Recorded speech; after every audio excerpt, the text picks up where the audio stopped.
Excelentísimo señor Ministro de Fomento, excelentísimas e ilustrísimas autoridades, señoras y señores, como presidente de Nueva Economía Forum tengo el honor de darles la bienvenida a la Tribuna Galicia del Fórum Europa, que organizamos con la colaboración de Itinere y su filial gallega Audasa. Este foro inició sus actividades el pasado 29 de septiembre en este mismo lugar con el presidente de la Xunta de Galicia y desde entonces han intervenido los alcaldes de A Coruña y Vigo, el portavoz del BNG. El viernes en A Coruña lo hará el conselleiro de Medio Rural, el día 10 en Vigo la presidenta del Partido Popular de Vigo, el día 20 el conselleiro de Medio Ambiente, Territorio e Infraestructuras y el día 11 de diciembre el secretario general del Partido Socialista de Galicia. Hoy tenemos una especial satisfacción, la de recibir al ministro de Fomento y vicesecretario general del Partido Socialista Obrero Español, don José Blanco, al que va a presentar, y este también es un motivo de satisfacción, el alcalde de Santiago de Compostela, don José Antonio Sánchez. La tribuna es suya.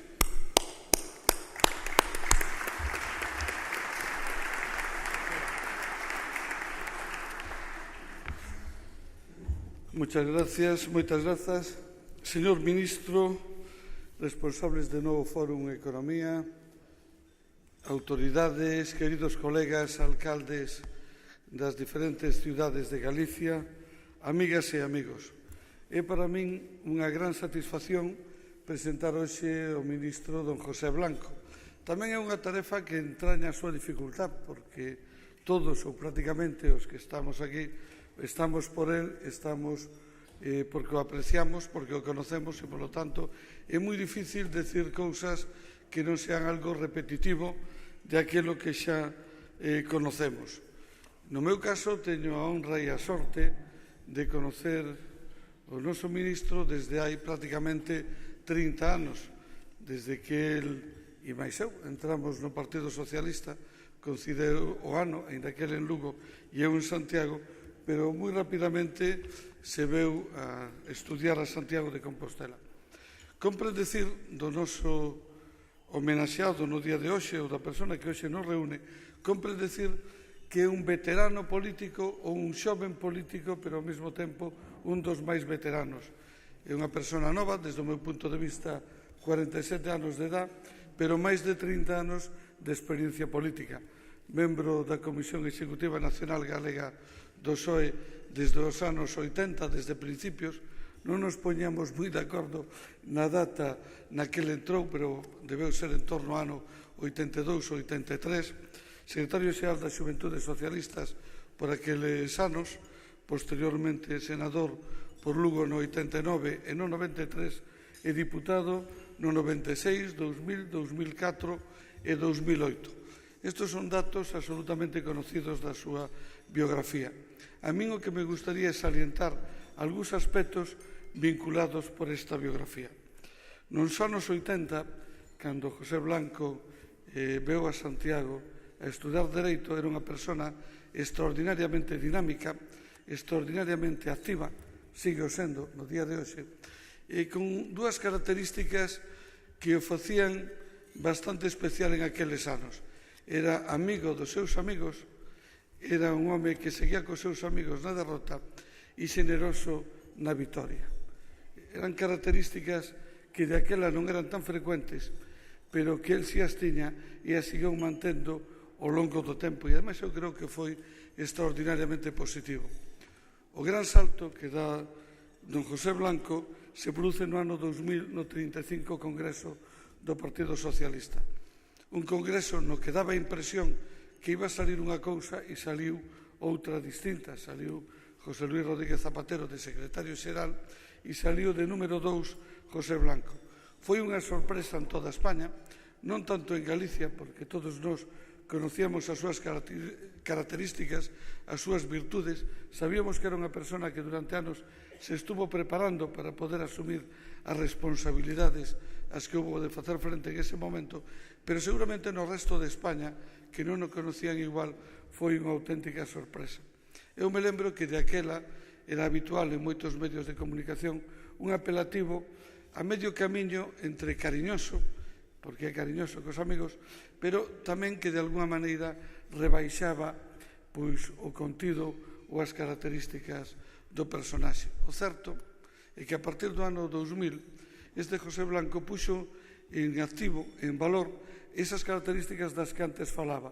Un congreso que se gana polo 51%, con apenas 10 votos sobre 900 e pico delegados, rapidamente se vai convertindo non no 51%, sino no 100%, porque pon en marcha unha actuación na que combina a man dereita e a man esquerda, é dicir, disciplina e rigor por un lado, con unha man tendida polo outro e a capacidade de incorporar a todos aqueles que, ainda estando nunha posición distinta, pasan a incorporarse en labores de colaboración coa nova executiva. Iso facilita unha perfecta integración do Partido Socialista e o que podía ser traumático se convirte exactamente en todo o contrario. Eu creo que coloca en moi boa posición o Partido Socialista xunto con unha estrategia adecuada a seguida nos anos 2000-2004. Lembremos que eran os anos nos que José María Aznar gobernaba con maioría absoluta, unha estrategia moi coherente e moi correcta, que era unha estrategia de apoiar en todos os temas que eran cuestión de Estado, e eu quero salientar o apoio pechado que o Partido Socialista prestou ao goberno do Partido Popular en temas como terrorismo, como, por exemplo, a lei antiterrorista e en toda a legislación que se aprobou en esos anos, que todos foron aprobados co voto favorable do Partido Socialista, ou a modificación do Código Penal, con unha oposición centrada en outros aspectos que non era posible compartilos. Estou pensando na guerra de Irak ou estou pensando en determinadas posicións de política social. O resultado é que no ano 2004 José Luis Rodríguez Zapatero é presidente do goberno e de repente se comproba o éxito e o acerto da línea seguida. Algúns esperábamos que en ese novo goberno entrara Pepe Blanco, porque creíamos que correspondía, que era de xusticia e que o iba a facer moi ben. E en aquel momento o presidente do goberno, e creo que de acordo con él, opinou outra cousa, e era que era moi importante o Partido Socialista e que, mentras non houbera alguén que lle dera o relevo a José Blanco, el debía seguir tendo as rendas do partido e mantendo ese partido unido como así fixo. No ano 2009 chega por fin José Blanco é designado ministro. Con anterioridade houbera un novo congreso do Partido Socialista no que pasa a ocupar a vicesecretaría xeral do Partido Socialista. É dicir, sigue mantendo ese número 2 dentro do Partido Socialista, pero xa queda coas mans un pouco máis libres para poder asumir responsabilidades de goberno. Eu creo que ese é o momento no que se nos produce cecais a maior sorpresa a propios e extraños. Os que non o conocían, máis xustificado, nos que non o conocíamos esperábamos moito de Pepe Blanco. Tiñamos colocado un listón aí arriba, porque había toda unha serie de temas bloqueados, necesitados de un impulso que creíamos que él podía dar. Pero teño que reconocer que a realidade superou as expectativas. José Blanco é ministro de Fomento, se non me equivoco, desde hai 6 meses e 26 días, máis ou menos. No primeiro mes vimos como temas que estaban absolutamente enquistados se desbloquearon en diferentes comunidades. Estou pensando na Comunidade de Madrid, estou pensando en Cataluña. E vimos algo tamén moi importante, por suposto en Galicia tamén, pero vimos algo moi importante e que había tempo que botábamos de menos, que ministros galegos exerceran de galegos. Estamos acostumbrados nos últimos anos cecais en exceso a un reparto territorial, a unhas contas que se votan territorializadas en función da población e do territorio, e non sentíamos que necesitábamos alguén que velara por nós, que se preocupara por Galicia. E a verdade que a chegada de José Blanco ao Ministerio foi unha auténtica revolución. Non hai moito tempo, no mes de xullo, fomos testigos, xustamente en esta mesma sala, da sinatura de aquel pacto do Hostal, do convenio, para desbloquear o AVE. Implicou, en primeiro lugar, un exercicio que tuvo a súa parte dolorosa, que era o reconocimento da imposibilidade de cumplir parte dos compromisos que verbalmente se tiñan adquiridos, verbalmente e incluso en sede parlamentaria. Eso foi un exercicio de honestidade doloroso, pero imprescindible para que se poidera construir unha realidade sólida. E a partir de aí o desbloqueo de todos os temas que estaban pendientes con Galicia. A mí me produce un gran orgullo, unha gran satisfacción ir ao aeroporto de Santiago e ver que se desbloqueou un mes despois de que José Blanco foi designado ministro. Pero se vou aos de Coruña ou a Peinador, comprobo exactamente o mismo. Todos os aeroportos desbloqueados e todos traballando. Me produce unha gran satisfacción ver as obras da entrada do AVE en Santiago de Compostela que están discurrindo en este momento a un ritmo perfecto. Comentábamos hai uns minutos, pero sei que en Vigo está sucedendo exactamente o mismo e sei que todos os tramos do AVE están sendo desbloqueados e nos plazos previstos. Teño enfrente ao meu amigo Orozco e a autovía Santiago-Lugo que pasa por Palas e que houve un momento que casi pensamos que iso iba a pasar ao soño dos xustos. Tamén a vemos desbloqueada. En suma, presentamos unha persona que nos ten acostumbrados a que os seus feitos superan as maiores expectativas que sobre el nos poidamos facer.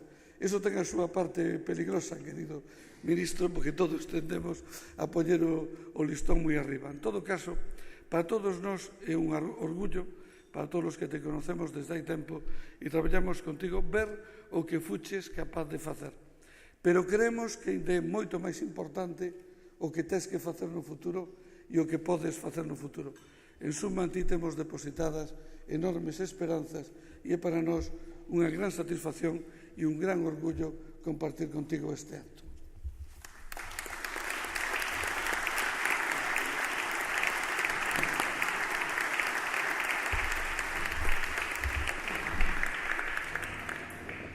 Señor delegado do Goberno, alcaldes de Santiago, Coruña, Lugo, Vigo, Ourense, Ferrol, numerosos alcaldes, Ames, Fene, Pedrafita, numerosos alcaldes, conselleiro de Medio Ambiente e Infraestructuras, presidente da Diputación de Coruña e Pontevedra, secretario xeral do Partido Socialista, director de Nova Economía, director do Correo Galego, presidente e conselleiro delegado de Itínere, autoridades, axentes económicos e sociais, empresarios, queridos amigos.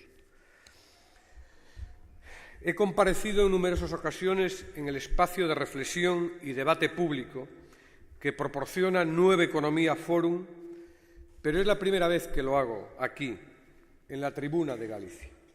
Sirva, por lo tanto, mis primeras palabras para felicitar a la iniciativa y concretamente a José Luis por este espacio de reflexión y de debate público que está alimentando en toda España.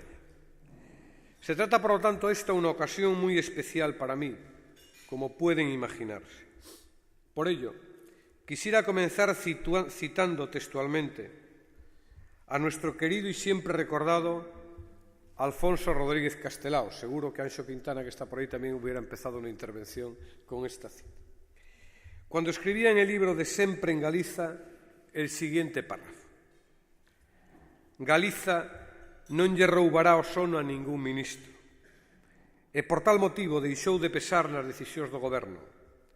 Os problemas da nosa terra eran lonxanos, silenzosos, inexistentes e todo canto recibíamos eran favores a troque de actas. Certo que Galicia daba políticos e gobernantes a barullo en todas as situacións, pero non existía unha política galega capaz de xuntar a todos os fillos de Galiza nun acto permanente de defensa. Castelao escribía estas palabras en un momento de dificultad para Galicia y también para España. Hoy el contexto es radicalmente distinto y además, permítanme que lo diga, Galicia cuenta y cuenta mucho, más que nunca en las decisiones del Gobierno de España. Pero sí es cierto que el trasfondo de la dificultad, en este caso económica, está muy presente para Galicia, España y, como todos sabemos, para el resto del mundo. Un mundo que, tal y como lo conocemos, está empezando a cambiar muy deprisa, exigiéndonos reaccionar y poniendo a prueba nuestra capacidad de adaptación. La crisis global del sistema financiero mundial estuvo a punto hace un año de provocar un crack de consecuencias catastróficas por la carencia en el sistema internacional de los mecanismos de control y regulación apropiados. Nos enfrentábamos a una crisis mucho más grave que las que cíclicamente se vienen sucediendo desde el año 1973. Una crisis cuyo epicentro se encontraba nada más y nada menos que en el corazón financiero del mundo, en Wall Street. Y esto la hacía diferente. Las principales economías del mundo comenzaban a entrar en recesión al mismo tiempo. Y de repente, el Estado, que en la teoría neoliberal tan en boga hasta el momento era presentado como un coartador de la libertad económica individual, pasa a convertirse en el salvador de la libertad económica colectiva. El Estado pasa de ser el problema, como decía Reagan, a ser la solución. Pero si bien la crisis es global, a cada país afecta de una forma diferente. España resistió mejor que otros países este primer embate de la crisis, precisamente porque disponía de mecanismos adecuados de supervisión y control financiero.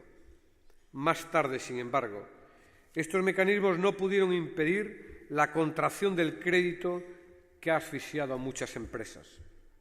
A continuación sufrimos el desplome del sector de la construcción que había sostenido nuestras bases de crecimiento en torno a un modelo de crecimiento urbanístico completamente disparatado. Y el efecto directo de la asfixia de las pymes, sumado al desplome inmobiliario, derivó finalmente en una grave crisis de empleo que se traduce en la destrucción de muchos puestos de trabajo. En resumen, vemos cómo la versión española de la crisis global pone el acento en la crisis del crédito que afecta duramente a la actividad de las empresas y en la crisis del empleo que castiga a los trabajadores, muy especialmente a aquellos que disponían de trabajo temporal.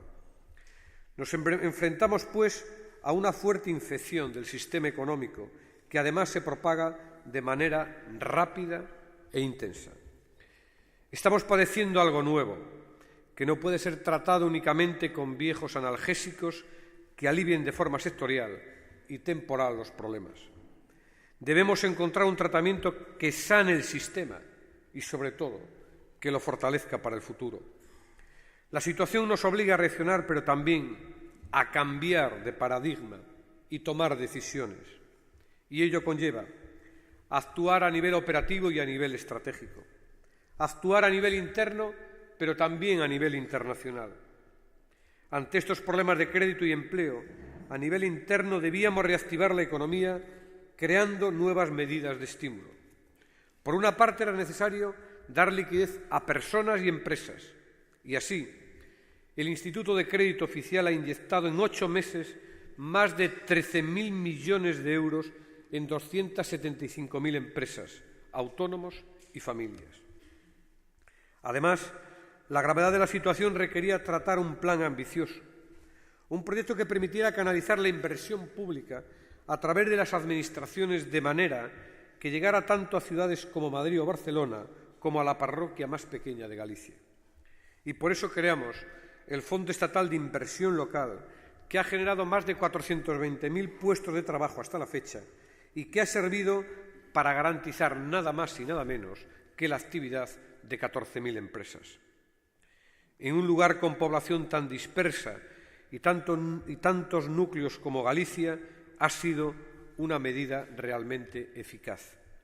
Sabemos, no obstante, que no podemos quedarnos ahí, que no nos podemos detener a la hora de tomar medidas de estímulo que reactiven la economía. Por eso damos continuidad al plan con un nuevo fondo estatal para el empleo y la sostenibilidad local que hemos llevado el pasado día 23 al Consejo de Ministros. Este nuevo plan destinará 5.000 millones, de los cuales más de 300 vendrán aquí, a Galicia, a proyectos de desarrollo sostenible en los municipios cuyas obras podrán estar en ejecución a partir de enero del próximo año 2010. ¿Qué hubiera pasado si no hubiéramos tomado estas medidas que tanto critican algunos sin aportar propuesta alternativa? Si nos hubiéramos perpetuado aún más en las fórmulas de crecimiento que nos han llevado a esta situación, tal y como algunos nos sugerían. Creo que esas preguntas se responden por sí solas y que por parte de este Gobierno el tiempo de mucho ladrillo y poca productividad ha pasado. En todo caso, no quiero dejar de comentar lo que nos responde la OCDE, que es que somos el país de Europa que más estímulos económicos está aportando y más inversión productiva está realizando para combatir la crisis. Es cierto que la crisis nos afectó mucho, pero también somos el país que más estamos reaccionando contra ella. Las políticas de protección social e inversión pública son el colchón que amortigua el golpe y que ayuda a muchos ciudadanos a superar sus dificultades para evitar una fractura social que se hubiera producido con consecuencias incalculables. Estas políticas nos han permitido además atisbar los primeros síntomas de recuperación y quizás entrar en una nueva fase de la crisis, una fase de transición, donde comenzamos a levantarnos, pero donde aún seguiremos teniendo una tasa considerable de desempleo, como hemos conocido en el día de hoy. Por eso debemos centrar nuestros esfuerzos en contener con medidas específicas la destrucción de empleo sin cometer los errores del pasado, sabiendo además que en una situación cambiante y tan compleja como la actual nunca se tiene la receta mágica con que afrontar el problema por todos sus flancos al mismo tiempo. Nadie la tiene. Y quien dice que la tiene, nunca la dice. Se siguen respuestas y este Gobierno las da. No improvisamos en base al libre albedrío, como muchos quieren insinuar, sino sabiendo adaptarse en cada momento a las exigencias de un escenario cambiante. La situación económica nos obliga a modificar nuestra acción política y nuestra acción política deberá llevarnos a un sistema que evite de nuevo esta situación económica. Hemos de ser solventes con el presente, pero nunca a cargo de hipotecar el futuro. Por eso tomamos la decisión de subir algunos impuestos, para no subir algunos y bajar otros, como el impuesto de sociedades para aquellas pequeñas y medianas empresas que generen empleo, para no debilitar nuestro estado de bienestar y no dejar una deuda injusta para las próximas generaciones. Además de actuar dentro, España ha salido al exterior con más determinación que nunca para aportar y decidir de qué forma se combate la recesión a nivel internacional. Porque, repito, la crisis es global, trasciende nuestras fronteras y las medidas que se adoptan en cada Estado se establecen en base a su situación particular, pero siempre ligadas a una acción estratégica compartida por las principales economías del mundo. Hemos consolidado nuestra presencia en el G20, que se está configurando como el ámbito de decisión más relevante de la gobernanza global. Por eso, el haber conseguido estar en el G20 es el hito más relevante, a mi juicio, en el campo de las relaciones internacionales en nuestro país desde su entrada en la Comunidad Económica Europea. Es cierto que el cambio de gobierno en Estados Unidos ha favorecido esta presencia, pero sin lugar a dudas, el principal factor que la ha propiciado es que España ha mantenido su misma visión del mundo desde el año 2004, la visión del multilateralismo, del crecimiento sostenible, del control de la economía internacional, de la alianza de civilizaciones, de la apuesta por las infraestructuras y la reducción de emisiones. La visión, en definitiva, que se ha mostrado necesaria tomar en consideración y que ahora asume la comunidad internacional encabezada por el presidente Barack Obama. Así pues, se plantea un futuro lleno de retos que se han de traducir en nuevas medidas de reforma estructural donde España tendrá un papel protagonista. Nos tocará asumir el próximo año la presidencia europea en un momento estratégico para los 27 y para la comunidad internacional, tanto por el momento de reflexión y cambio que se plantea por la crisis, como por el escenario de ratificación del Tratado de Lisboa. Estaremos en una posición de liderazgo en Europa a la hora de debatir su modelo de gobernanza institucional, la gestión de la crisis, la necesidad de avanzar hacia una Europa solidaria, el modelo energético en relación con el cambio climático y el papel de la Unión como actor global. Creo, por tanto, que España se encontrará más que nunca en el lugar adecuado y en el momento oportuno para afrontar este cambio. Es más, Debemos de aprovechar la coincidencia de la presidencia europea con el Año Santo durante la primera mitad del año 2010 para reforzar la situación de centralidad de España y la presencia de Galicia en el mundo. Debemos seguir adelante con las políticas de transformación estructural del sistema productivo que este Gobierno ha planteado. En este contexto se enmarca la Ley de Economía Sostenible. A lo largo de la reciente historia de nuestra democracia, los socialistas hemos impulsado primero el cambio político, luego el cambio social, y ahora tenemos que impulsar la nueva economía. Hemos recibido en herencia una economía aparentemente saludable, pero con mucho colesterol, mucho ladrillo y baja productividad. Y por lo tanto debemos de seguir adelante con las políticas de transformación estructural del sistema productivo que este Gobierno ha planteado. Cambiar la composición sectorial de nuestro Producto Interior Bruto, estando muy atentos a cómo producimos, cómo repartimos y cómo consumimos. Cambiando e impulsando la obligada revolución energética que nos llevará a caminar hacia un mundo con menos emisiones de dióxido de carbono. Quedan apenas 2 meses para la cumbre de Copenhague, que está llamando a suceder a Kioto en la consecución de un nuevo tratado para la protección del clima. El panorama internacional asume así la necesidad de contener el cambio climático. Y esta necesidad medioambiental y económica deberá reflejarse en el futuro diseño de nuestras economías, donde una cuarta parte de las emisiones viene precisamente del sector del transporte. Aquellos que nos encontramos al frente de áreas de gobierno competentes en la planificación y en el desarrollo de infraestructuras vamos a tener muy en cuenta este salto cualitativo. Por eso, prestaremos mucha atención a los parámetros de sostenibilidad y emisiones en la actualización del Plan Estratégico de Infraestructura Terrestre. El Gobierno de España está llevando a cabo una transformación integral de su modelo de infraestructura del transporte que pretendo acelerar el próximo año. Esto nos permite, por una parte, realizar la inversión productiva más alta que se recuerda en la historia de España, que contribuye a cambiar las bases del modelo de crecimiento y, por otra, ser coherente con las pautas marcadas de desarrollo sostenible. La nueva apuesta por los medios de transporte público, el ferrocarril en su versión de alta velocidad y también de mercancías, así como de cercanías, resume todo este esfuerzo. Es una apuesta de futuro. Sé que su desarrollo supone una grandísima movilización de recursos públicos y soy muy consciente del periodo de recesión económica que atravesamos. Pero en tiempo de crisis hay que moverse más que nunca. Moverse con decisión para dar perspectivas, para transmitir confianza, para buscar soluciones. Moverse para buscar recursos con que ejecutar los proyectos y crear futuro.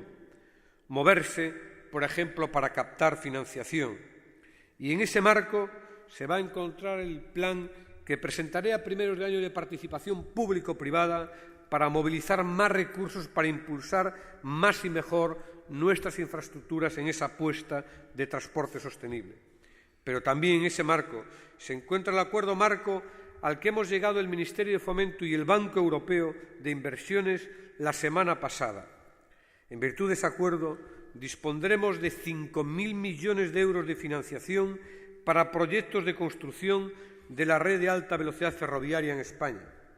Gran parte de esa financiación irá precisamente destinada a completar la línea de AVE a Galicia desde la meseta. Un nuevo recurso con el que cumplir el compromiso que adquirí y firmé en este mismo lugar con todos los gallegos mediante el protocolo firmado con su presidente, el presidente de la Xunta. Un nuevo recurso que se añade a los más de los 1.700 millones de euros que hemos presupuestado en 2010 en el Ministerio de Fomento para la comunidad autónoma, la cifra más alta de su historia, de igual forma que este año será la cifra más alta de la historia de inversión pública ejecutada. He de deciros que en el año 2009 la ejecución del presupuesto en Galicia equivaldrá a los 4 últimos años del Gobierno de José María Aznar. Quiero que Galicia sea el paradigma de la recuperación. Estamos capitalizando Galicia como nunca se había hecho en el último siglo. Este esfuerzo inversor sin precedentes está salvando muchos empleos, pero sobre todo, esta fuerte inversión en infraestructuras de última generación representa la herramienta imprescindible para que nunca más Galicia sitúe sus propias frustraciones en manos ajenas. Siempre se alude a Galicia como una región periférica en el contexto peninsular, y yo creo firmemente que esto no es así. Tal vez históricamente Galicia siempre ha resultado lejana por tierra, pero es una región central por aire y por mar, tanto en Europa como en el mundo. Por eso es importantísimo que sigamos adelante con las autovías, con las mejoras de nuestros aeropuertos y puertos, con la línea de alta velocidad a pesar del esfuerzo técnico y económico que ello supone. Potenciamos el transporte terrestre para aumentar la accesibilidad al territorio y lo completamos con el aéreo y el marítimo para reforzar la posición de centralidad de la comunidad en todos los ámbitos, para acercarla cada vez más. En nuestra apuesta por la intermodalidad del transporte, Galicia saldrá sin duda muy beneficiada. Hoy mismo tengo la satisfacción de poder firmar con el conselleiro y con el alcalde la apuesta por la estación intermodal de Santiago de Compostela. Y en nuestra apuesta por el cambio de modelo de crecimiento, Galicia tiene la oportunidad de enseñar el camino. Voy terminando. Como decía al principio, comienzan a atisbarse síntomas de recuperación económica. Si bien siguen siendo necesarias las políticas de estímulo desde el sector público para que esta situación se consolide. Estimular y anticipar la recuperación. Ese es nuestro cometido como políticos y como gestores públicos. No es tiempo de amenazas e infundados augurios, no es el tiempo de quedarse a velas vir. Es tiempo de decisión, de trabajo, de confianza. Todos los actores implicados en la lucha contra la crisis, agentes sociales y empresarios, instituciones y administraciones públicas, debemos de insuflar confianza a la ciudadanía. Desde mi llegada al Ministerio he apostado por la concertación institucional y por el acuerdo como un instrumento clave de resolución de problemas que además permite mejorar la eficacia de las políticas públicas.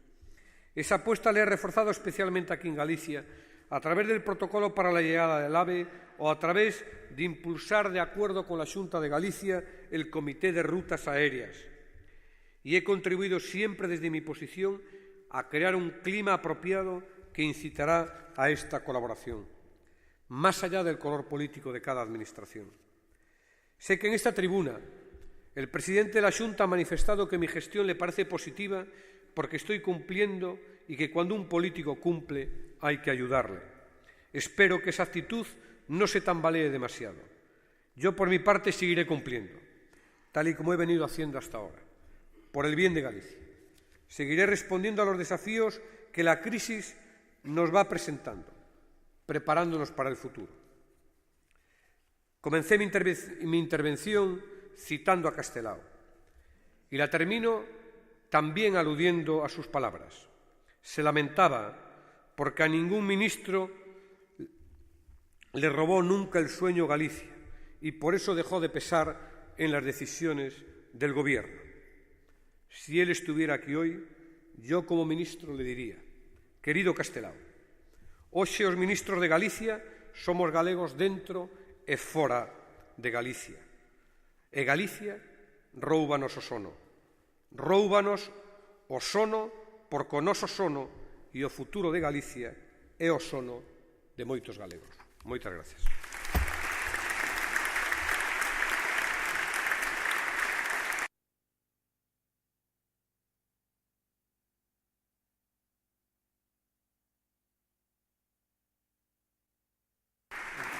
Muchas gracias, ministro. El moderador del coloquio de hoy será don José Manuel Rey, director del Correo Gallego. Señor ministro, señoras, señores.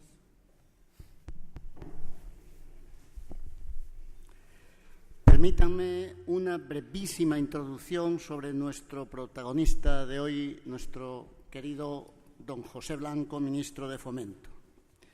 Son muchos los gallegos que triunfan dentro o fuera de su tierra, pero muy pocos son quienes lo consiguen por partida doble, dentro y fuera. José Blanco es uno de ellos. Su vida es como la de un peregrino que va superando etapas hasta llegar a la meta. Por edad y perspectivas, presiento que aún le faltan tramos muy importantes por recorrer. Austero, leal, preocupado por los demás, trabajador incansable, reflexivo, prudente y tenaz, trabaja hasta conseguir el fruto como los labriegos de su tierra que se afanan siempre por conseguir las mejores cosechas. Dada la responsabilidad que ahora ejerce, entiendo que no tendrá más remedio que hacer muchos méritos para otorgarle un sobresaliente en la asignatura pendiente que tiene con Galicia, la del AVE. Por vez primera, los gallegos creemos en el tren de alta velocidad, a pesar de las enormes dificultades añadidas a causa de la crisis.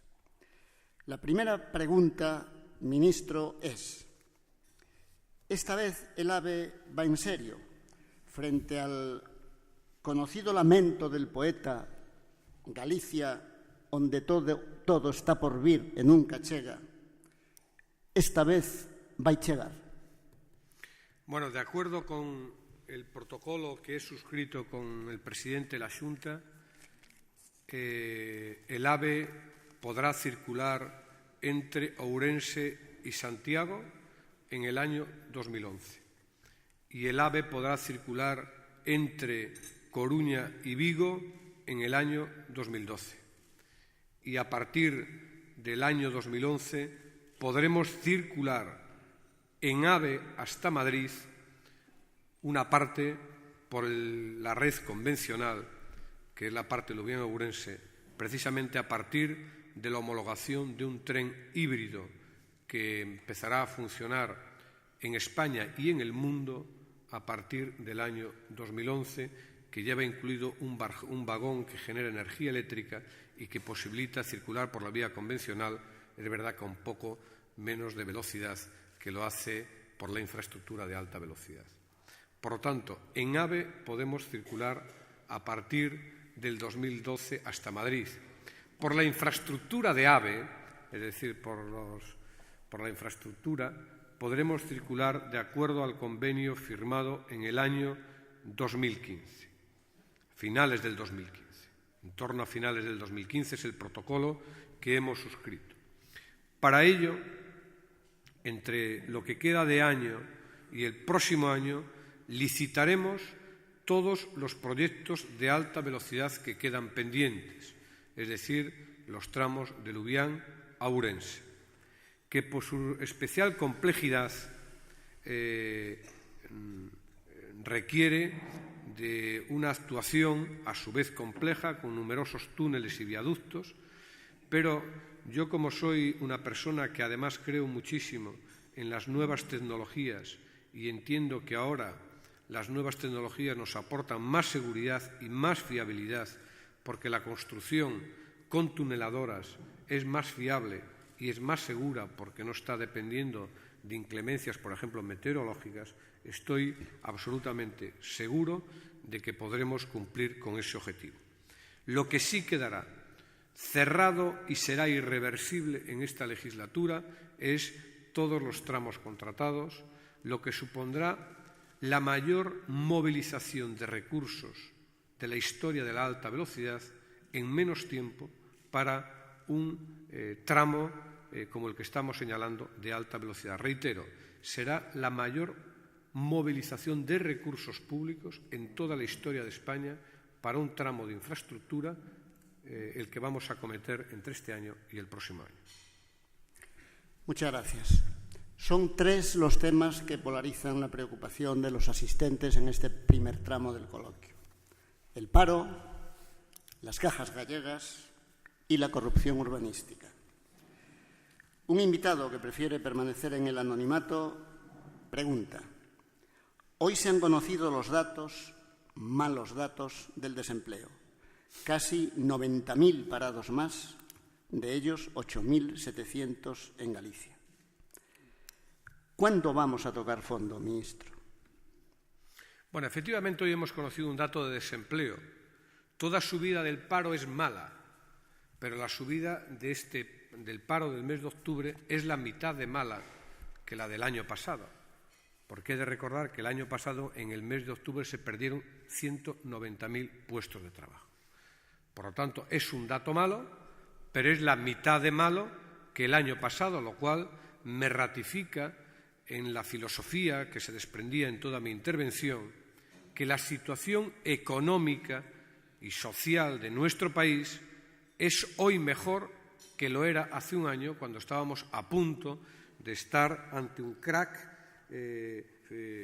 como consecuencia, ante una crisis que podía hacer crack a todo nuestro sistema financiero. Esta es la primera reflexión. Por lo tanto, tenemos un dato de desempleo, un dato malo. Me llama la atención, he de decirlo, el dato de desempleo de Galicia.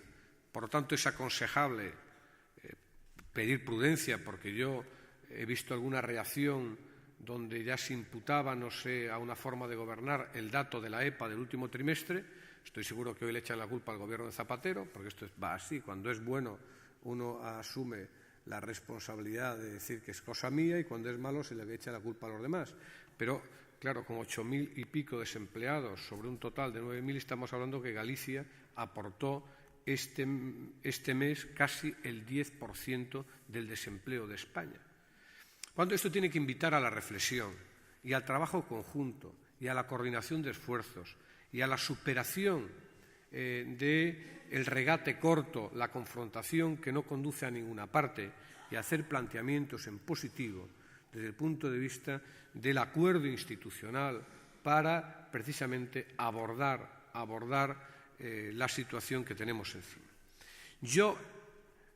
La pregunta que me hago es qué hubiera ocurrido en Galicia si no tuviéramos un escenario de impulso fuerte de las infraestructuras este año y el próximo año, donde la inversión del Ministerio de Fomento, que es una inversión muy importante, está generando miles de puestos de trabajo. Por lo tanto, yo dejo ahí esta reflexión. Creo que tenemos que trabajar coordinada e intensamente. Yo lo voy a hacer. El objetivo de combatir el desempleo debe ser un objetivo nacional, debe de trascender la lucha partidista y debe de sumar y aunar esfuerzos. Esa es la voluntad del Gobierno, y esa voluntad del Gobierno será expresa en la próxima conferencia de presidentes. Acordar institucionalmente entre todos para hacer todos juntos, el conjunto de las administraciones, una respuesta al desafío más importante que tenemos como país. La verdad es abrumadora la cantidad de preguntas que se realizan sobre las cajas gallegas. Se podría decir que es el tema del día hoy en Galicia. Un comunicante anónimo comenta: hoy tenemos en este acto a los dos directores generales de las Caixas, José Luis Méndez y Julio Fernández Galloso. ¿Cómo ve usted a las cajas gallegas? ¿Al lado una de la otra, como está en este acto, o fusionadas en una sola? Clara Pantín, de la Televisión de Galicia, pregunta también: ¿cuál es su opinión, ministro, sobre la fusión de las cajas de ahorro gallega? Rita Penedo, de Europa Press, incide en la misma cuestión y se plantea qué estrategia cree que deberían mantener las cajas gallegas, cree que deberían fusionarse. Sofía Vázquez, de La Voz, va en la misma dirección, cree que el futuro de las cajas también se traducirá en otra frustración ajena, quiere una caja, dos o modelo Montoro. También los entrañables colegas de Faro de Vigo se preguntan: ¿cree que una fusión de las cajas gallegas es la mejor solución para garantizar su futuro? Y finalmente, otro invitado anónimo se plantea: ¿está a favor de la fusión de las cajas gallegas? ¿Y cómo cree que debería actuar el presidente de la Xunta en este sentido? Bueno, lo último que hubiera hecho es darle un consejo al presidente de la Xunta. En todo caso, lo que deseo es escuchar al presidente de mi país tener una posición sobre las cajas de ahorros que precisamente nos alumbre sobre el camino que se debe seguir. En todo caso, usted comenzaba su reflexión diciendo que teníamos aquí los dos directores generales de las caixas. Ellos son los que tienen las palabras. En primer lugar, deben ser los directores generales, las entidades financieras, los impositores, etcétera, los que se pronuncien en relación a una decisión que tiene importancia para Galicia, pero es una decisión, en todo caso, empresarial. Yo creo que el debate no puede ser el tamaño. Ya sabemos, permítanme la licencia, que el tamaño no lo es todo. Lo que hay que buscar, en todo caso, es la eficiencia. Y, en todo caso, hay que tener siempre presente que cualquier decisión debe suponer el mantener los centros de decisión de las cajas en Galicia. A partir de esa reflexión, y yo en este tema quiero ser prudente porque, reitero, me gustaría no entrar en una reflexión que en primer lugar le corresponde hacerla al Gobierno de Galicia, pero estoy convencido de que cuando el Gobierno de Galicia y su presidente fije una posición, la posición deberá ser la resultante de una reflexión que debe responder, a mi juicio, a algunas interrogantes. Por ejemplo, ¿cómo se gestiona mejor el riesgo empresarial?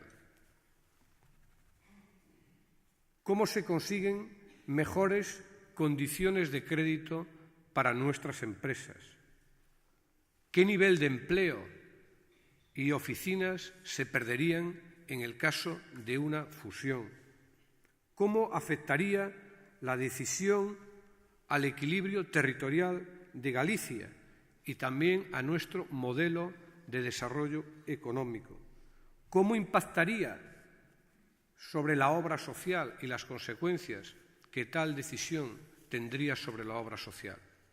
Estas son algunas interrogantes que a mí se me ocurren. Puede haber otras muchas, pero en todo caso esas interrogantes tienen que tener respuesta a la hora de fijar una posición sobre las cajas.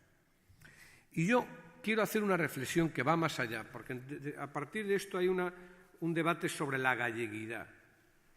Yo he dicho que los centros de decisión se deben de seguir, sea cual sea la resultante, seguir manteniendo en Galicia.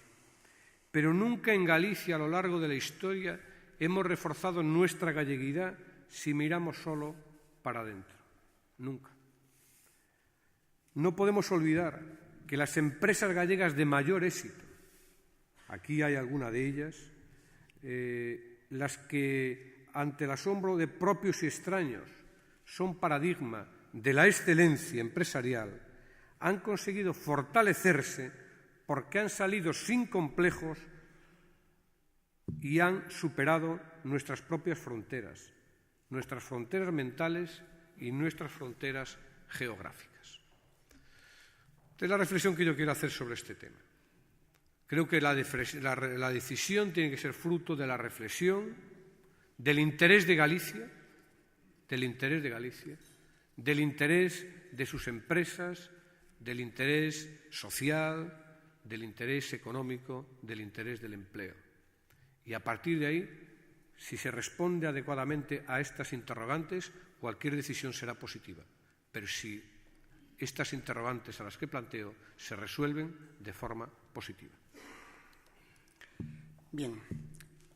Clara Pantín, de Televisión de Galicia, y un invitado anónimo resumen otras preguntas sobre la corrupción urbanística. Le piden al ministro que valore las investigaciones judiciales en la Diputación Provincial de Lugo y en el municipio de Castro de Rei. Y otra pregunta plantea, ¿ha llegado también la llamada corrupción urbanística a Galicia con el caso de Castro de Rei? Bueno, yo no debería contestar esa pregunta porque ni la juez ni nadie ha hablado de corrupción urbanística. Por lo tanto, no sé de qué me habla la persona que me formula la pregunta. No sé de qué me habla, honestamente. No hay ninguna imputación a nadie por corrupción urbanística en el caso al que hace mención. Por lo tanto, yo, con todo respeto a quien formula la pregunta, le pido un poco de rigor a la hora de hacer la presentación de las preguntas. Efectivamente, se ha abierto una investigación judicial en el Ayuntamiento de Castro de Rei. Y, por cierto, también, derivada de esa, se pidió una información y se abrió una investigación en un ámbito de la Diputación Provincial de Lugo. Como se sabe, las personas que declararon ayer han sido puestas en libertad sin ningún tipo de imputación, sin ningún tipo de cargos. Por lo tanto, si nos dejamos llevar por lo que ha determinado la juez, sin ninguna sospecha sobre ninguna irregularidad en ese órgano provincial. Pero, en todo caso, hay que ser absolutamente cautos, hay que respetar la acción de la justicia. Yo siempre la he respetado. Lo único que pido es que la acción de la justicia, hablando de este caso, se haga con todos los derechos constitucionales. Con todos los derechos constitucionales. Y, por lo tanto, hay que esperar las conclusiones. Pero quiero hacer, como se habló en el ámbito de lo que está pasando con carácter general, me van a permitir que haga una reflexión. No es cierto que ahora haya más corrupción que antes. Lo que hay es más y mejor lucha contra la corrupción, porque hay más policías judiciales que investigan, porque hay más fiscales que buscan la prueba del delito y porque hay más jueces que procesan y, en su caso, castigan a los culpables. Eso sucede así por una decisión de este Gobierno, de implementar con más medios la Fiscalía Anticorrupción para perseguir y combatir el delito. Y además hay más transparencia, porque esos casos salen a la luz casos que antes sencillamente no salían. Yo dije ayer y reitero hoy, la democracia no garantiza que no haya corrupción. Lo que garantiza es que la corrupción no quede impune. Por eso es tan grave, como a veces se pretende, crear espacios de impunidad cuando los casos de corrupción les afectan a determinadas personas o a determinados partidos. Cada uno se puede defender en un proceso penal, pero lo que no es responsable hacerlo es cuestionando a las instituciones de la democracia. Esta es la reflexión que yo quería hacer. Bien, hay otra cuestión polémica que plantean varios invitados. Se resume en la pregunta que realiza Luis Fernández Ruénes, de FEGAPE, y otra que plantea: ¿hay ya una solución financiera, señor ministro, que permita terminar las obras del puerto exterior de A Coruña? Bueno, esto me ha permitido hacer una reflexión, porque en este momento tengo alguna contradicción. A partir de una situación que se ha dado, bueno, por cierto, quien mejor podía responder a esta pregunta es el presidente de los puertos del Estado, Fernando González Laxe, anterior presidente de la Xunta de Galicia, que está aquí. No, pero en primer lugar quiero decir, porque a veces se confunde todo interesadamente, que las autoridades portuarias, de acuerdo con la ley, son entes que tienen autonomía para tomar sus decisiones, que tienen que autofinanciarse, porque así lo determina la ley, y que, por lo tanto, tienen que hacer frente a sus programas, a sus proyectos y a sus decisiones. Por lo tanto, lo que sucede en el puerto exterior de A Coruña, al igual que lo que sucede en el puerto del Museo de Gijón, pues son dos situaciones similares, es imputable a una decisión exclusiva de la autoridad portuaria, en cuyo Consejo de Administración tiene mayoría la comunidad autónoma. Por lo tanto, quiero sentar primeramente esa decisión, y cuyo presidente es nombrado por la comunidad autónoma. Ha sido la autoridad portuaria quien realizó un proyecto, ha sido la autoridad portuaria quien licitó la obra y es a la autoridad portuaria a quien le corresponde concluir la obra que ellos mismos licitaron de acuerdo a un proyecto y de acuerdo a una financiación. Es verdad que hay un ámbito de responsabilidad, que es que después de una inversión tan importante como la que se está haciendo, hay que buscar garantías y mecanismos para que la obra concluya. Pero por responsabilidad, no por obligación. Y esa salida la busqué desde que estamos, Fernando González y yo, la hemos buscado para el puerto del Musel, después de 2 años trabajando sobre la viabilidad a partir de tener un plan de empresa, un plan de negocio, un plan de retorno de los recursos que se ponían encima de la mesa. Digo un plan de retorno porque hemos concedido un crédito que, por cierto, en el caso de Asturias está siendo muy cuestionado por el Partido Popular de Asturias. Incluso me piden una comisión de investigación para que esclarezca por qué hubo un desfase entre, me piden a mí, cuando la responsabilidad de la autoridad portuaria, entre el proyecto, la licitación y el desvío o el modificado. Por cierto, un caso idéntico al que se da en Galicia, aquí, tan idéntico que hasta la empresa matriz es la misma, la que tuvo la concesión de ambos puertos. Es decir, y el problema en origen es la misma, que es el transporte de material desde una mina, es decir, desde una cantera. Es decir, el problema es el mismo. Yo he dicho que estoy por buscar una solución, la misma solución que le he dado al puerto de Gijón. Y estamos trabajando para ver el plan de empresa, para ver el crédito que tenemos que conceder, y cuando concluyamos ese trabajo, que reitero, en el caso de Gijón llevó más de 1 año, aquí llevamos trabajando en esto 3 meses, y estoy convencido de que antes de finalizar el año, por lo tanto, con mucha antelación, porque ya tenemos los antecedentes y nos facilitan las cosas, podremos aportar una solución a través de un crédito que garantice la finalización de esa obra, que es importante que se pueda finalizar y que se pueda finalizar en los plazos previstos. Desde luego, por parte del Ministerio de Fomento no va a quedar. Pero insisto, no va a quedar porque hemos decidido cooperar, no porque hubiera sido nuestra obligación, porque nosotros no tenemos responsabilidad. Es más, si se analiza con rigor, incluso estamos superando las previsiones de la Ley de Puertos, que establece que las autoridades portuarias tienen que ser autosuficientes y que sus infraestructuras las tienen que acometer ellos. Pero por responsabilidad, porque así me lo ha planteado el presidente de la Xunta y el consejero que está aquí, porque creemos que es una buena forma de trabajar, buscar ante problemas soluciones acertadas y conjuntas, es porque tenemos la decisión inequívoca de presentar una solución antes de que finalice este año. Muy bien, don Rubio se plantea, usted es un experto en encuestas. ¿Qué valoración hace de la última del CIS que otorga al PP ventaja de 3 puntos sobre el PSOE? Mire, si para ser experto en encuestas tendría que decir que la última no es la del CIS. La última es la que publicó el diario El País este domingo. Digo porque la última, aunque se conoció la del CIS, el campo del CIS está hecho en la primera semana del mes de octubre y el campo de la del País está hecho en la última semana del mes de octubre.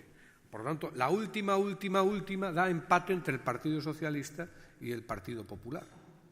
Y la penúltima daba, como daban todas las demás en esa época, una distancia de en torno a 3 puntos, que incluso el País en esa época, por buscar la comparación, era incluso mejor para el Partido Popular.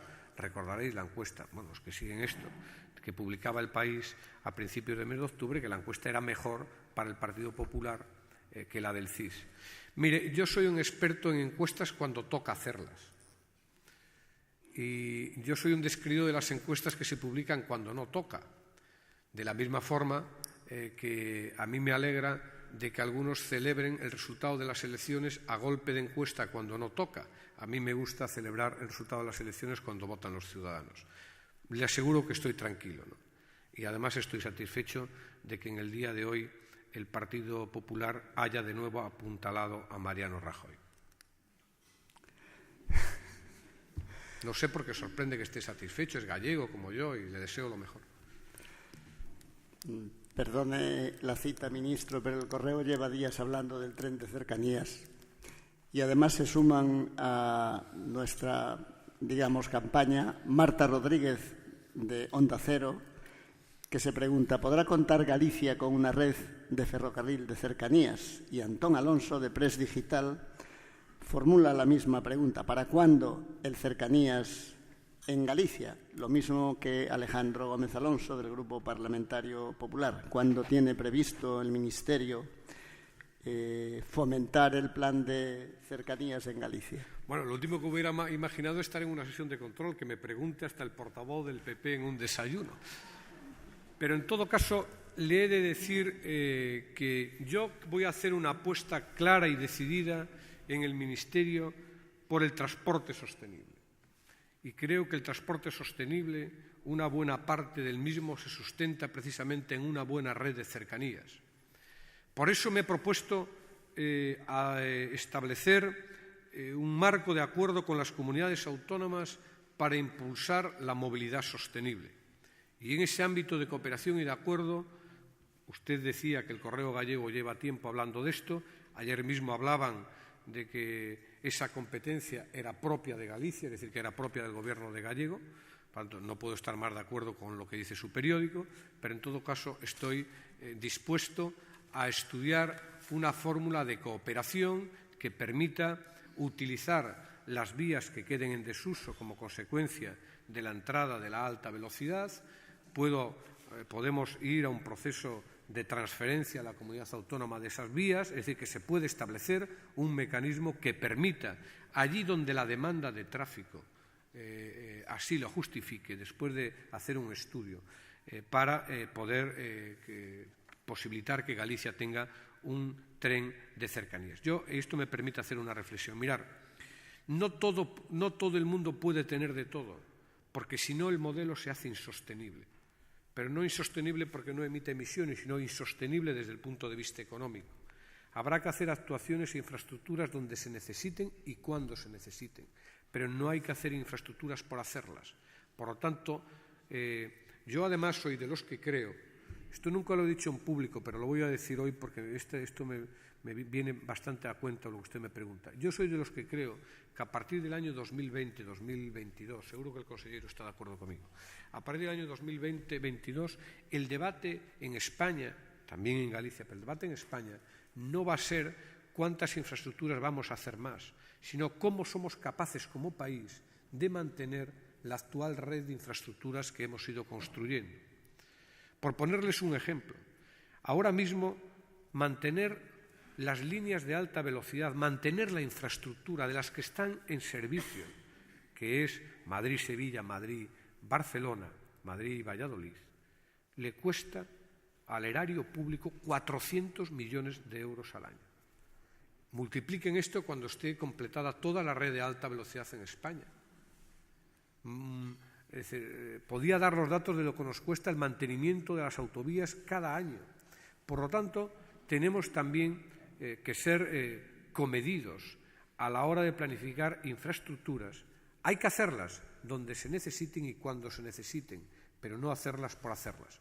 Por lo tanto, yo estoy dispuesto a considerar, a estudiar, a cooperar en el diseño de una red de cercanías de Galicia que venga avalado por las necesidades de demanda. Por tanto, a partir de ahí estoy dispuesto a considerarlo, como ya he comentado, con el Gobierno de Galicia. En todo caso, pues es verdad que tenemos ahora mismo un objetivo prioritario, que es impulsar la alta velocidad. Yo no me muerdo la lengua, ¿no? Yo, por ejemplo, he dicho que para mí no era prioritario la alta velocidad por el Cantábrico. Honestamente, creo que no hay masa crítica que garantice la alta velocidad por el Cantábrico. Y, sin embargo, tenemos una infraestructura, que es la actual infraestructura de FEVE, que por bastante menos recursos podemos duplicar la vía, podemos electrificarla y podemos dar un servicio inmejorable. Pues de esas cosas hay que hablar con rigor y con seriedad, más allá del apasionamiento político de decir hay que hacer todo por todas partes. Porque, insisto, el gran debate que se va a producir a partir del año 2020 es cómo somos capaces de financiar el mantenimiento de toda esta red de infraestructuras que hemos ido impulsando a lo largo del territorio. Lo saben bien los presidentes de Diputación. Yo, por cierto, quiero agradecer que antes lo olvidé en mi saludo, la presencia del presidente de Diputación de Pontevedra y de Coruña. Saben perfectamente lo que cuesta mantener la red provincial de carreteras. Lo saben perfectamente, lo costoso que es, las dificultades que hay para llegar muchas veces. Pues este mismo ejemplo sirve bien para entender de lo que estoy hablando en el conjunto del Estado. Bien, algo parecido a lo que acaba de plantear el ministro lo pone sobre la mesa José Manuel Pardeiro Taucedo. Dice, son muchas las cuestiones en las que discrepo con las soluciones formuladas por el Gobierno al que usted pertenece. Por ejemplo, la importancia de la modernización del tren. No entiendo cómo se prejubila precipitadamente el talgo y se decide invertir unos recursos escasos en adquirir nuevos trenes. ¿Unos recursos escasos? Sí, supongo que se referirá a que el AVE puede parecer un lujo, mientras que el talgo queda relegado. Mire, nosotros hemos hecho un gran esfuerzo de modernización de nuestros trenes. Me sorprende incluso esta pregunta cuando aquí, precisamente en Galicia, hubo un debate permanente de que no éramos capaces de renovar precisamente los trenes convencionales. Y había reportajes más que extensos en los periódicos sobre la calidad del servicio que se ofrecía al usuario. Mire, nosotros tenemos un ambicioso plan de renovación de nuestra flota que hace que España también tenga a finales de este año la flota de trenes más moderna de Europa. Mire, si de algo puede sentirse orgulloso nuestro país, y esa es una tarea colectiva de los últimos gobiernos de la democracia, y cuando digo de los últimos incluyo, por supuesto, el gobierno de José María Aznar, es que precisamente hemos sido capaces de impulsar unas infraestructuras en materia de alta velocidad, tanto desde el punto de vista de nuestras vías como desde el punto de vista de nuestros trenes, que están siendo la envidia del mundo.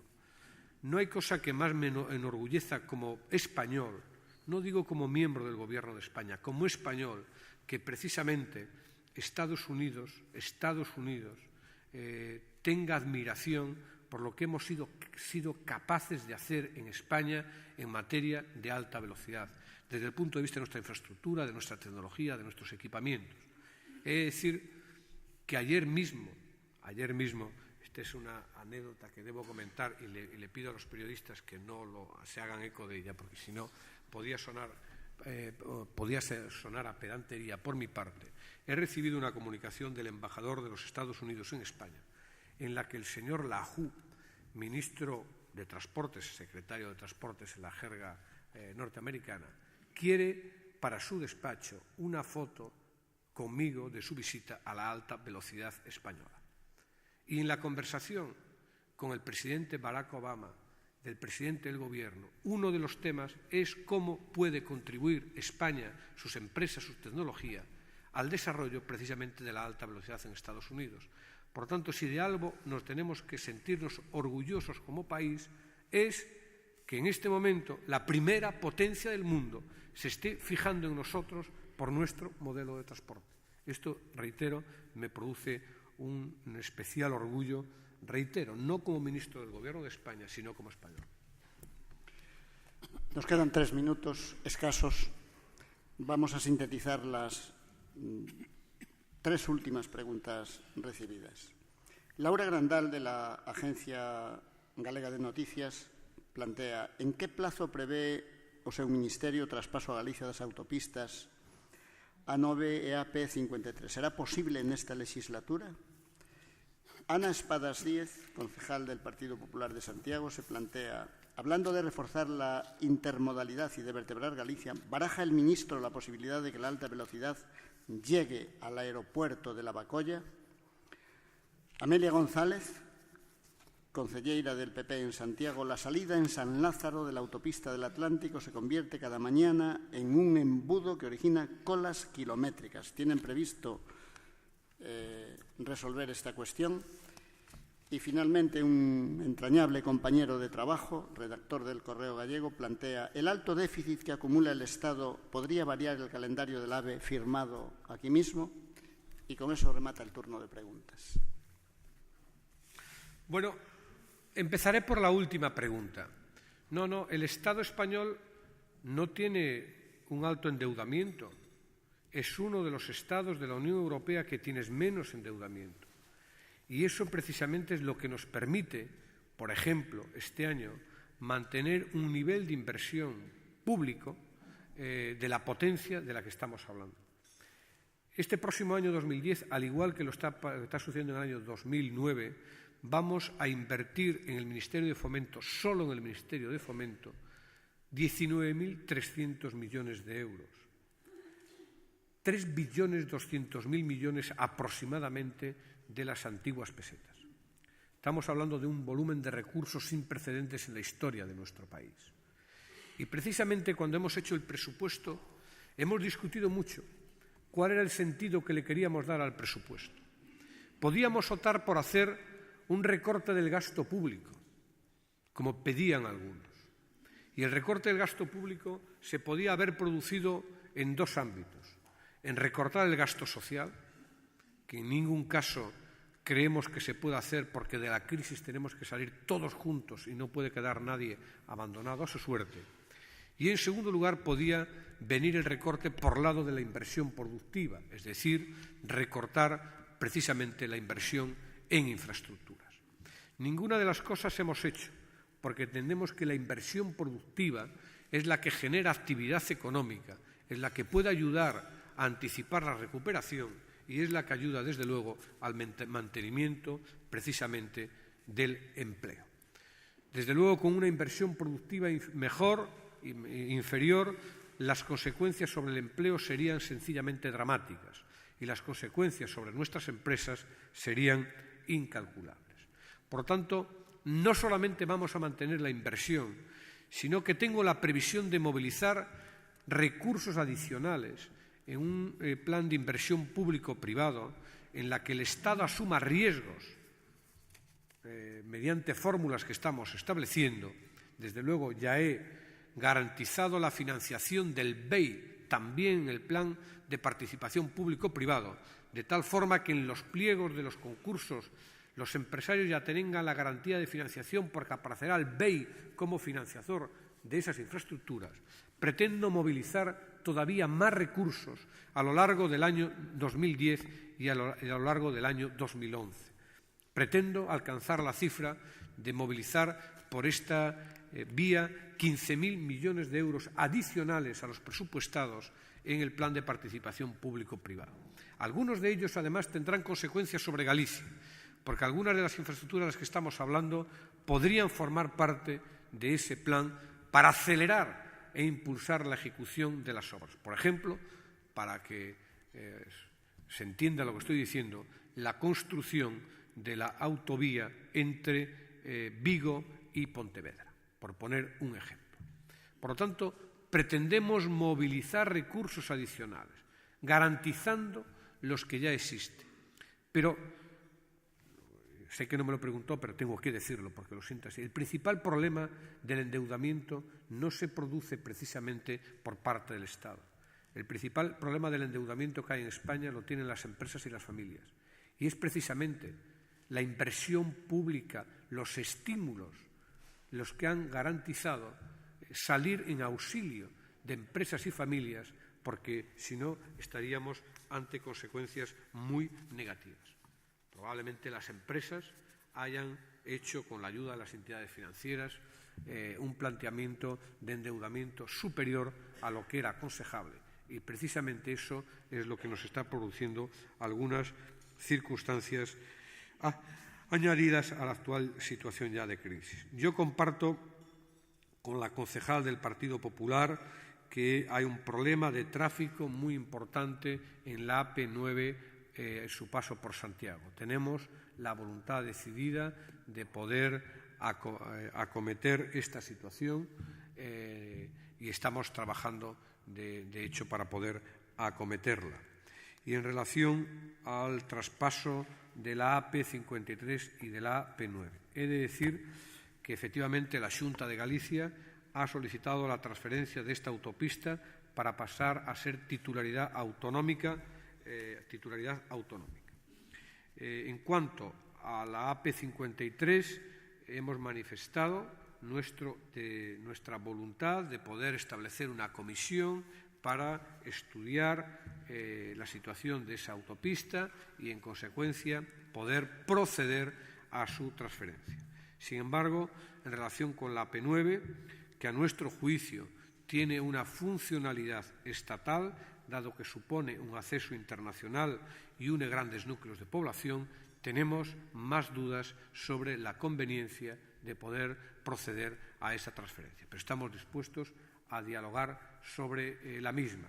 Lo más importante, a mi juicio, sobre la AP9 es acometer aquellas obras que signifique una mayor fluidez del tráfico y, por lo tanto, un mejor servicio al conjunto de los ciudadanos. ¿Y en torno a qué AVE llega la Bacolla? Bueno, tenemos un debate que trasciende del debate de Santiago. Es que no me gusta criticar, cuando hablo sobre todo de mi ministerio, el Ministerio de Fomento. No sé cómo decirlo para evitar. Yo creo que hubo una mala concepción o una mala planificación de la alta velocidad. Yo no concibo la alta velocidad en el siglo XXI sin una conexión sin una conexión adecuada con los aeropuertos, de la misma forma que no concibo una apuesta por el tren de mercancías sin una buena conexión con los puertos. Pero la realidad es que nadie se acordó ni de los aeropuertos ni de los puertos. Esta es la verdad. Y ahora tenemos que trabajar por enmendar esta situación, que no solamente afecta a Galicia, afecta a todos los aeropuertos de España. Por lo tanto, la reflexión, que es una reflexión de envergadura, hay que hacerla en el conjunto, que es cómo somos capaces de conectar bien nuestra red de aeropuertos con nuestra red de alta velocidad. De la misma forma que vamos a abordar, y para ello he convocado una conferencia sectorial, que la conferencia sectorial es el órgano que reúne a los consejeros de las comunidades autónomas con el Gobierno de España, con el Ministerio, una conferencia sectorial para hacer un mapa de verdad, para desarrollar el tren ferroviario, de mercancías, porque es necesario, para que pueda ser competitivo, que nuestras plataformas logísticas y nuestros puertos estén bien conectados, porque si no, no es rentable desde el punto de vista económico, ni propicia su desarrollo. Por eso vamos a abordar un mapa que nos permita configurar definitivamente lo que tendría que ser la red ferroviaria de mercancías, y a partir de ahí estoy intentando que esas actuaciones formen parte del paquete de medidas que al amparo de la nueva Ley de Economía Sostenible se puedan contemplar, y así hacer una apuesta de verdad por el transporte ferroviario de mercancías y apostar por la sostenibilidad, por menos emisiones y por ir sustituyendo y disminuyendo los camiones que hay en nuestras carreteras. Muchas gracias, ministro. Creo que todos estamos de acuerdo en que ha sido una enorme satisfacción tenerle entre nosotros. Cerrará el acto el presidente de Itinere, don Pedro Pérez, que nos acompaña a la mesa. Muchas gracias. Esta es una de esas pocas ocasiones en las que uno lamenta ser portador de la noticia de que este acto ha llegado a su final, porque en pocas ocasiones tenemos la posibilidad de oír de boca de persona tan autorizada como el ministro de Fomento y vicesecretario general del Partido Socialista su visión, su opinión sobre temas que van desde la política de infraestructura y transporte, una política transversal importantísima para todos los ciudadanos y para todas las empresas, a los aspectos relevantes de la situación económica y de la política económica general, y también de la política con minúsculas y con mayúsculas. Y en ese sentido yo quiero agradecer al ministro que haya compartido esta mañana con nosotros en esta tribuna Galicia. Y sobre todo también agradecerle su renovado compromiso, como ha expuesto claramente desde la tribuna, con el cumplimiento de los objetivos de la política de infraestructuras, tanto a nivel nacional como a nivel de la Comunidad Autónoma de Galicia. Muchas gracias, ministro. Muchas gracias a todas las autoridades que nos acompañan hoy en este acto y a todos ustedes por su asistencia, y espero que nos acompañen en nuestras próximas comparecencias en esta tribuna dedicada, como ven, a intercambiar, a oír los puntos de vista de las personas relevantes que tienen opinión que dar sobre todo lo que afecta a esta comunidad autónoma. Muchas gracias.